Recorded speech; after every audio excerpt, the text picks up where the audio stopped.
New Trump executive order guarantees Qatar security after Israeli attack. President Donald Trump has issued an executive order in which the United States pledges to guarantee Qatar's security, including retaliatory military action, if the country were to come under attack again, in the wake of Israel's unprecedented air strikes on the country last month that drew regional and global outrage. Israel said that the attack targeted Hamas leaders who were in the capital, Doha, discussing a U.S. ceasefire proposal for Gaza under Qatari auspices.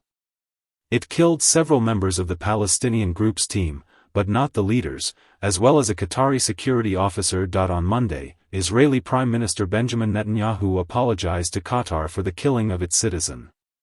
Qatari Prime Minister Sheikh Mohammed bin Abdulrahman bin Jassim Al Thani received the apology on Monday in a joint call from Trump and Netanyahu during their meeting at the White House. In his latest executive order, Trump said the U.S. and Qatar are bound together by close cooperation, shared interests, and the close relationship between our armed forces.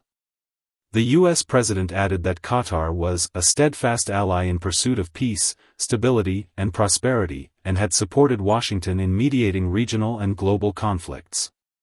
In recognition of this history, and in light of the continuing threats to the state of Qatar posed by foreign aggression, it is the policy of the United States to guarantee the security and territorial integrity of the state of Qatar against external attack. He said, the United States shall regard any armed attack on the territory, sovereignty, or critical infrastructure of the state of Qatar as a threat to the peace and security of the United States, the order says.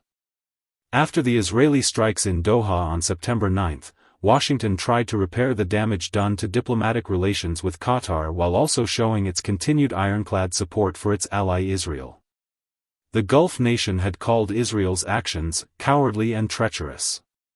U.S. Secretary of State Marco Rubio landed in Qatar on September 16 for talks, a week after the attack and one day after Arab and Islamic leaders had expressed solidarity with Qatar during an emergency summit in Doha.